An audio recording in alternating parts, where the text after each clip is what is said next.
Hello friends, कैसे हैं आप सब। मेरा नाम है सी दीप्ति और आज मैं स्टार्ट करने वाली हूँ क्लास 11th की economics. Today will be doing the first chapter introduction to economics. By the end of this lecture you will be able to know the basic terms involve in economics.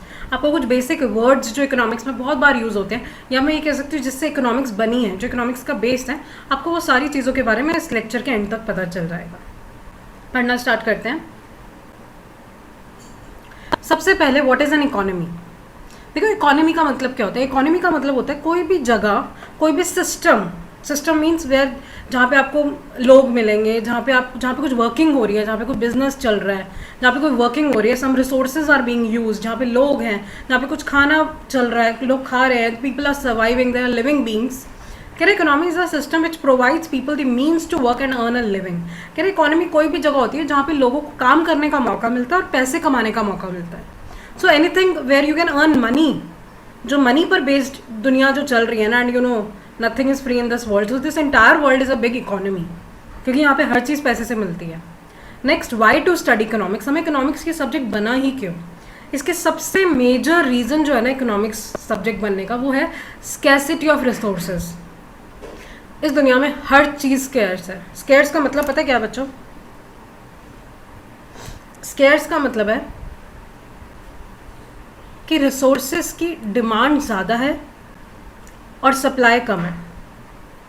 Resources की demand ज़्यादा है, supply कम है। What is this DD&SS? Economics में demand की short form DD कहते हैं और supply की शॉर्ट फॉर्म एक्रोनिम SS कहते हैं। ठीक है, तो मैं कह रही हूँ स्कैसिटी का मतलब डिमांड ज़्यादा है, सप्लाई कम है। डिमांड का मतलब लोग ज़्यादा सामान चाहते हैं, everybody wants more and more and more. हमारी वांट्स बहुत ज़्यादा है, एक वांट खत्म होती नहीं है, दूसरी इच्छा पहले तैयार हो जाती है। आज हमने ये खरीदा, मुझे ये भी चाहिए, मुझे ये भी चाहिए, ये कभी ख़त्म नहीं होती है। Like best example is money, जितना हो उतना कम है, बट उसकी सप्लाई कम है। सप्लाई कम है मतलब जॉब्स कम है। अब आपको पता है अनएम्प्लॉयमेंट कितनी ज़्यादा है, स्कैसिटी की वजह से ना, क्योंकि हर एक रिसोर्स कम है। दिल्ली में फ्रेश एयर की कितनी कमी थी, अब लॉकडाउन की वजह से तो वो भी पूरी हो गई है, फ्रेश एयर हो गई है। जैसे वाटर की कमी है, धीरे धीरे करके डिप्लीट होता जा रहा है हमारा ये रिसोर्स। सिर्फ स्कैसिटी प्रॉब्लम की वजह से इकोनॉमी बनी है, इकोनॉमिक्स का सब्जेक्ट बना है। कह रहे scarcity refers to the limitation of supply in relation to demand.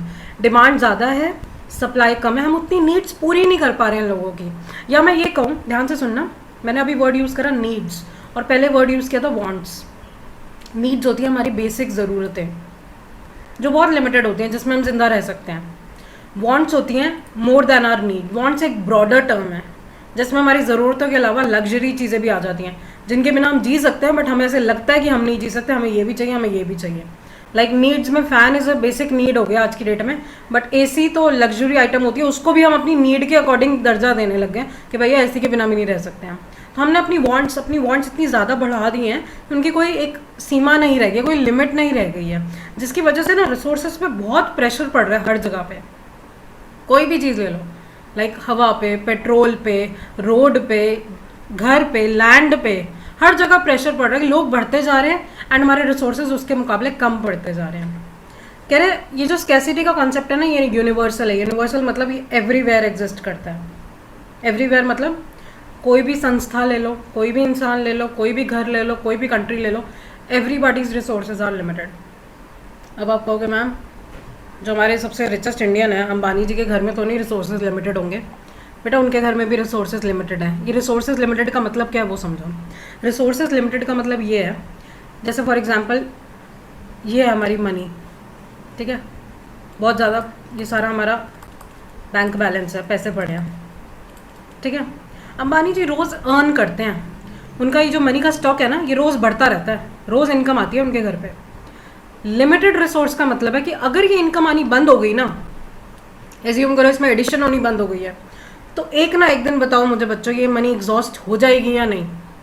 एक ना एक दिन ये रिसोर्स खत्म हो जाएगा। लिमिटेड रिसोर्सेज का मतलब है कि अगर इसमें ऐड ऑन होना बंद हो जाए ना, जैसे जब बारिशें कम होती है ना, तो डर लगता है कि अंडरग्राउंड वाटर अब कम हो जाएगा। तो अगर ऐड ऑन होना बंद हो जाए तो वो रिसोर्स एग्जॉस्ट हो जाएगा, क्योंकि हमारी वांट्स इतनी ज़्यादा है, वी रिक्वायर इट डेली। उसको बोलते हैं रिसोर्सेज आर लिमिटेड। तो स्कैसिटी की वजह से ना, नेक्स्ट लाइन पढ़ो बच्चों, कह रहे स्कैसिटी की वजह से हमें रिसोर्स को इकोनॉमिकली यूज़ करना है। इकोनोमाइजिंग मतलब हमें उन्हें सोच समझ के इस्तेमाल करना है. वी हैव टू ट्राई कि there is absolutely no wastage of resources. We have to try there is optimum use of the resources. Optimum मतलब बेस्ट पॉसिबल यूज करने. ये हम भी अपने घर पे कोशिश करते हैं कि हमारा पैसा वेस्ट ना जाए. बेस्ट प्रायोरिटी हम कर लेते हैं कि भैया सबसे पहले एजुकेशन पे खर्च करना है, बच्चों की खाने पे खर्च करना है, हेल्थ पे खर्च करना है, बेकार की चीज़ों पे हम ना खर्च करें क्योंकि हमारे पास रिसोर्सेज लिमिटेड है. तो वी ट्राई कि वो हमारे रिसोर्सेज बेस्ट जगह पे यूटिलाइज हो, वेस्ट ना हो. ऑल्दो फिर भी हो जाते हैं, हम इंसान हैं, हमसे गलती हो जाती है. We do waste our money but still हमें एफर्ट हमारे पूरे डालने चाहिए that we don't waste our limited resources. आगे बढ़ते हैं. स्कैरसिटी का कॉन्सेप्ट पढ़ लिया हमने. अदर प्रॉब्लम्स क्या हैं? देखो इकोनॉमी में सिर्फ इकोनॉमिक्स में सिर्फ स्कैरसिटी की प्रॉब्लम नहीं है, और भी प्रॉब्लम्स हैं. दूसरी प्रॉब्लम है रिसोर्सेज हैव ऑल्टरनेटिव यूजेस. पहली बात तो रिसोर्सेज स्कैर्स हैं, कमी है रिसोर्सेज की, पानी कम है. दूसरा उसका ऑल्टरनेटिव यूजेस भी आ जाते हैं. वो एक जगह यूज़ नहीं होता पानी, पानी कई जगह यूज़ होता है. पीने के भी काम आता है, नहाने के भी काम आता है, घर की साफ सफाई के भी काम आता है, बर्तन धोने, कपड़े धोने. मनी के और भी बड़े सारे ऑल्टरनेटिव यूजेस हैं जिस वजह से मनी कह रही सॉरी वाटर के और भी बड़े सारे ऑल्टरनेटिव यूजेस हैं जिस वजह से और प्रॉब्लम बढ़ जाती है. आप कोई भी एग्जाम्पल ले लो, जैसे यहाँ पे इन्होंने एग्जाम्पल लिया है पेट्रोल. पहली बात तो कम है, ऊपर से उसकी बड़े सारे यूजेस है. व्हीकल्स में भी यूज़ होता है, मशीन्स में भी यूज़ होता है, रेलवे इंजन्स में भी यूज़ होता है, एयरप्लेन्स में भी यूज़ होता है, जनरेटर में भी यूज़ होता है. मिल्क का एग्जाम्पल ले लो. पहली बात तो स्कैर्स है और ऊपर से बड़ी जगह यूज़ होता है. मैम मिल्क तो स्कैर्स नहीं है, बहुत मिलता है हमारे घर के आसपास. तो बच्चे ये इसका रेट दिन ब दिन बढ़ता क्यों जाता है? ये इसके मिल्क के प्राइसेस हर कुछ समय में बढ़ क्यों जाते हैं? इसीलिए तो बढ़ जाते हैं क्योंकि इतना महंगा दूध क्यों है आज की डेट में?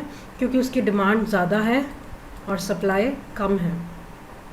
मिल्क के क्या क्या ऑल्टरनेटिव यूजेस हैं बच्चों?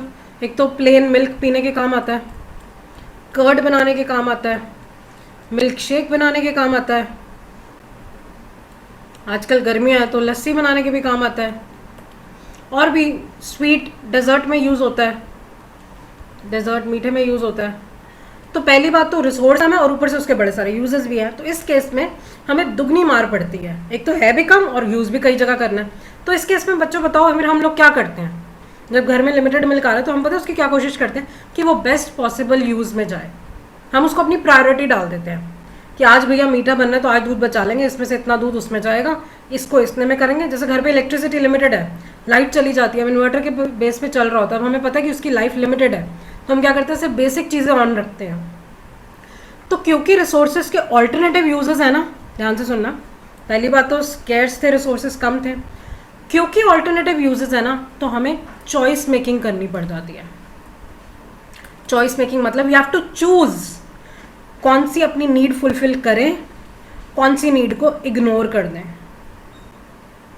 कह रहे scarcity and choice go together.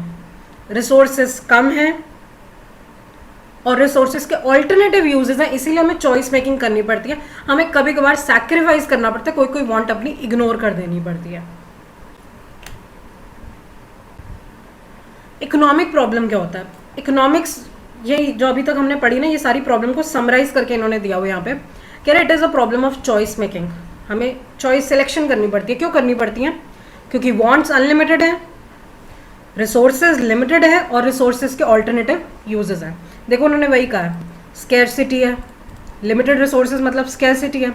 Scarcity कैसे है? क्योंकि डिमांड ज़्यादा है सप्लाई से, और रिसोर्सेज के ऑल्टरनेटिव यूजेस है, इस वजह से हमें चॉइस मेकिंग करनी पड़ती है. जैसे आप नीचे देख रहे हैं ये डायग्राम सीसॉ बना रखा है. जो चीज़ हैवी होती है वो नीचे आ जाती है, तो जो हमारी वांट्स है वो बहुत ज़्यादा हैवी है, वांट्स का बहुत बर्डन है, वो सीसॉ को नीचे की तरफ धकेल रहा है, और रिसोर्सेज हमारे बहुत कम पड़ जाते हैं हमारी वांट्स के सामने. अब पढ़ते हैं. कह रहे हैं ये जो इकोनॉमिक प्रॉब्लम अभी जो हमने पढ़ी ना उसको और डिटेल में पढ़ते हैं. कह रहे हैं there are 3 main reasons for economic problems. सबसे पहली तो इकोनॉमिक में जो भी प्रॉब्लम होती है ना वो स्कैरसिटी की वजह से होती है. हमारे पास रिसोर्सेज कम है, हमारे पास लैंड लिमिटेड है. इंडिया का लैंड कैसे बढ़ा दे, जगह जितनी है उतनी रहेगी. अब बिल्डिंग्स ऊपर से ऊपर ही बढ़ती जा रही हैं. लेबर लिमिटेड है. मैम नहीं, लेबर तो मिल जाती है बेटा, लेबर तो मिल जाती है लेकिन एक्सपेंसिव भी तो हो जाती है, फिर वो उनके भाव बढ़ जाते हैं, हम उतना अफोर्ड नहीं कर पाते. कैपिटल लिमिटेड है, एक लिमिट तक ही इनकम आ रही है सबके घर में. कह रहे हैं they are limited in relation to their demand. Demand बहुत ज़्यादा और इनकी सप्लाई बहुत कम है। कह रहे ये ध्यान से सुनना, कह रहे हैं कोई इकोनॉमी की प्रॉब्लम ही ना होती if resources were not scarce. ये स्केर्स ही सारी प्रॉब्लम की जड़ है, इकोनॉमिक प्रॉब्लम की। अगर स्केर्सिटी ना होती ना, अगर हम ऐसे चुन चुन के पैसे ना काउंट करने पड़ते ना, हमें अनलिमिटेड रिसोर्सेज होते तो कोई प्रॉब्लम ही नहीं थी। सेकेंड मेन रीजन क्या है इकोनॉमिक प्रॉब्लम का? रिसोर्सेज लिमिटेड क्यों पड़ जाते हैं? क्योंकि हमारे वॉन्ट्स अनलिमिटेड है, वॉन्ट्स आर नेवर एंडिंग।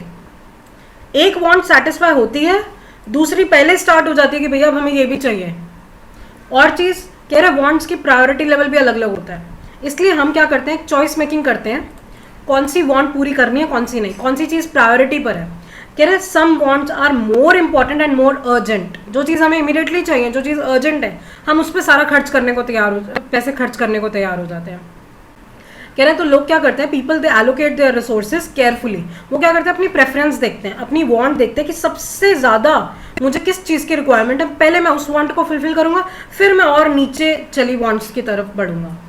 कह रहे हैं if all human wants had been of equal importance, अगर मुझे हर चीज़ चाहिए हो ना, यहीं पे तो सारी प्रॉब्लम आ जाती है। हम क्यों हर्ट फील करते हैं कई बार, हम दुखी क्यों हो जाते हैं कई बार, क्योंकि हम अपने वांट्स में सिलेक्ट नहीं कर पाते। हमें हर चीज़ चाहिए, वी वांट एवरीथिंग, हमें हर चीज़ चाहिए। हमें घर भी चाहिए, हमें घर क्या, हमें तो बंगले भी चाहिए, हमें ये गाड़ी भी चाहिए, हमें वो गाड़ी भी चाहिए, हमें ये फ़ोन भी चाहिए और वो फ़ोन भी चाहिए, हमें हर चीज़ चाहिए। अगर हमारी सारी वांट्स इक्वल इंपॉर्टेंस पे आ जाए ना, जो हम अक्सर करते हैं कि वी वांट एवरीथिंग, वो सारी प्रॉब्लम फसाद की जड़ हो जाती है। कह रहे हैं then it would have become impossible to make choice, फिर तो बच्चा चॉइस मेकिंग कर ही ना पाते हैं। तो समझदार बंदा वही है जो अपनी वांट्स को प्रायोरिटाइज करे, मोस्ट इसेंशियल वांट्स को पहले फुलफिल करे और लेस इसेंशियल वांट्स को इग्नोर कर दे, सैक्रिफाइस कर दे, कॉम्प्रोमाइज कर दे।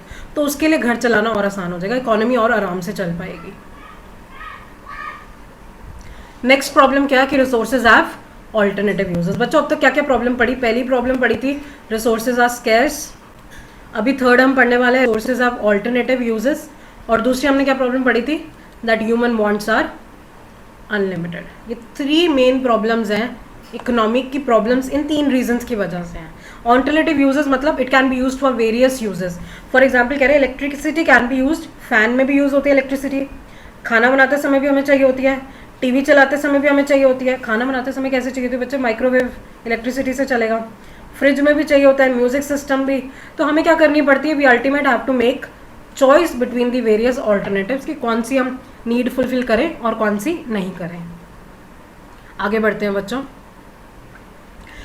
ये अब जितना अब तक पढ़ा है ना उसकी समरी है। What is the difference between resources and human wants? कह रहे हैं रिसोर्सेज स्केर्स हैं और रिसोर्सेज के ऑल्टरनेटिव यूजेस हैं। ठीक है बच्चों, ये दोनों चीज़ें समझ में आ गई। ह्यूमन वांट्स अनलिमिटेड है और उनकी प्रायोरिटीज अलग अलग है। They differ in priorities, they differ in their importance, they differ in their urgency. कोई ज़्यादा अर्जेंट नीड होती है और कोई कम अर्जेंट नीड होती है। अब पढ़ने जा रहे हैं what is the exact definition of economics. देखो बच्चों, कह रहे economics is a social science. इस वर्ड को दो पार्ट्स में डिवाइड करते हैं। साइंस किस सब्जेक्ट को कहते हैं? देखो, science is something which is based on, which is something organized. Organize मतलब इसके वेल डिफाइंड रूल्स होते हैं, इसमें प्रॉपर लॉज होते हैं। जैसे अपने साइंस में लॉ ऑफ ग्रेविटेशन पढ़ा है, वैसे इकोनॉमिक्स में भी लॉज होते हैं, इकोनॉमिक्स में भी रूल्स होते हैं। Economics is also an organized body of knowledge. इसमें भी आपको काफ़ी कुछ सीखने को मिलेगा, काफ़ी कुछ पढ़ना होगा। बिना पढ़े you can not study, you can not implement economics. आप इकोनॉमिस्ट नहीं बन सकते जब तक आप इकोनॉमिक्स पढ़ेंगे नहीं। तो कह रहे हैं इट इज साइंस तो है ही है। Why is it a social science? ये एक्स्ट्रा वर्ड का ऐड हो गया सोशल।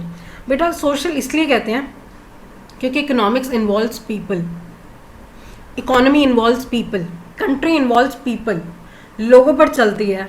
तो ये थोड़ी सी ना इम्बैलेंस हो जाती है। इम्बैलेंस मतलब आपको पता है लोगों का नेचर ऐसे चेंज होता है, पीपल आर अनप्रिडिक्टेबल, पता नहीं लोग आज कैसे रिएक्ट करेंगे, कल कैसे रिएक्ट करेंगे। तो इकोनॉमिक्स को एक सोशल साइंस भी कहा जाता है because it is based on people, it is based on society. ये लोगों से बनती है, लोगों से चलती है। कह रहे इकोनॉमिक्स होता है जिसमें हम क्या पढ़ते हैं, how a society chooses to use its limited resources. हम इकोनॉमिक्स में यही पढ़ेंगे कि सोसाइटी अपने लिमिटेड रिसोर्सेज को, मतलब वही स्केर्स रिसोर्सेज को जिनके ऑल्टरनेटिव यूजेस हैं, उनको अपनी वांट सेटिस्फाई करने के लिए कैसे यूज़ कर रही है, उनको गुड्स प्रोड्यूस करने के लिए, सर्विसेज प्रोड्यूस करने के लिए। एक बात ध्यान से सुनना, हमारी जो वांट्स होती है ना, अगर मैं आपको कहूँ कि क्या मनी हमारी वांट है, मनी हमारी वांट है, लेकिन मनी हमारे लिए एक्चुअली में कुछ नहीं करती है। मतलब मनी को आप खा नहीं सकते, मनी को आप पढ़ नहीं सकते, मनी आपको इम्प्रूव हेल्थ नहीं देगी। मनी को ना हम कन्वर्ट करते हैं गुड्स में। मनी से हम खाना खरीदते हैं, मनी से हम इलेक्ट्रिसिटी खरीदते हैं, मनी से हम एजुकेशन खरीदते हैं, मनी से हम डॉक्टर की सर्विसेज लेते हैं। मतलब अल्टीमेटली हमें पता क्या चाहिए, हमें चाहिए कुछ गुड्स और कुछ सर्विसेज। गुड्स होते हैं जिनको आप टच और फील कर सकते हो, लाइक खाना। सर्विसेज होती है जिनको आप टच और फील नहीं कर सकते, सिर्फ टच नहीं कर सकते, उन्हें फील, जिनको आप टच नहीं कर सकते और देख नहीं सकते। फॉर एग्जाम्पल एजुकेशन, वो एक सर्विस है, डॉक्टर की सर्विस है। तो देखो इन्होंने डेफिनेशन में क्या लिखा है, कह रहा है इकोनॉमिक्स में हम ये पढ़ेंगे कि वो स्कैर्स रिसोर्सेज से गुड्स और सर्विसेज कैसे प्रोड्यूस कर रहे हैं, क्योंकि अल्टीमेटली जब गुड्स और सर्विसेज बनेंगे ना तभी हमारी वांट सेटिस्फाई होगी, because we ultimately want goods and services. पैसा तो किसी काम का नहीं आएगा नहीं तो, अगर वो गुड्स एंड सर्विसेज में कन्वर्ट ना हो पाए तो। आगे बढ़ते हैं। आज की क्लास का लास्ट टॉपिक है बच्चों, ध्यान से समझ लो, थोड़ा सा टेक्निकल है। What is the difference between positive economics and normative economics? आपने वर्ड्स पहली बार सुने होंगे, पॉजिटिव इकोनॉमिक्स और नॉर्मेटिव इकोनॉमिक्स। देखो इकोनॉमिक्स में ना हम दो चीज़ें पढ़ेंगे। एक तो ये पढ़ेंगे प्रेजेंटली क्या हालात हैं, जैसे फॉर एग्जांपल मैं कहूँ कि बाहर धूप निकली हुई है, और एक पढ़ेंगे हम नॉर्मेटिव कि क्या होना चाहिए। और मैं कहूँ कि धूप निकली हुई है, वो तो फैक्ट है अभी का, पर बारिश होनी चाहिए, that is normative economics. Positive economics हमें बताता है व्हाट इज द सिचुएशन, अभी क्या हालात हैं, और नॉर्मेटिव बताता है क्या होना चाहिए, व्हाट शुड बी। अब इसको मैं थोड़ा इकोनॉमिक्स से रिलेट करती हूँ। पॉजिटिव इकोनॉमिक्स का मतलब अभी मार्केट में प्राइजेस अनियंस के बहुत हाई हो रखे हैं। Now this is a fact, you can go and verify it in the market also, अगर मैं कह रही हूँ तो। और होना क्या चाहिए, prices should fall. Now that is normative economics. तो इकोनॉमिक्स में ना हम दोनों चीज़ें पढ़ेंगे कि अभी क्या हालात हैं। जो इकोनॉमिस्ट होते हैं ना वो दोनों चीज़ें पहले स्टडी करते हैं, पहले मार्केट को स्टडी करते हैं और फिर दिमाग लगा के सोचते हैं कि इसको कैसे चेंज करें, क्या एक्चुअली में होना चाहिए पब्लिक के फेवर में। देखो जो फैक्ट होती है ना, जो असलियत होती है, वो अच्छी भी हो सकती है, बुरी भी हो सकती है। हो सकता है प्राइजेस गिरे पड़े हो सकता है प्राइजेस नॉर्मल चल रहे हो, कोई दिक्कत ना हो, तब हमें कुछ नॉर्मेटिव सोचने की ज़रूरत ही नहीं है, जो चल रहा है अच्छा चल रहा है। लेकिन जब गलत चीज़ें चल रही होती है ना मार्केट में, तो इकोनॉमिस्ट को सोचना पड़ता है कि अब इकोनॉमी को कैसे सुधारें। बढ़ते हैं बच्चे। पॉजिटिव इकोनॉमिक्स कह रहे हैं deals with what is present, how the economic problems are actually solved, आजकल क्या चल रहा है, इकोनॉमी की प्रॉब्लम्स, लोग अपनी प्रॉब्लम्स कैसे सॉल्व कर रहे हैं। और नॉर्मेटिव में पढ़ते हैं व्हाट ऑट टू बी।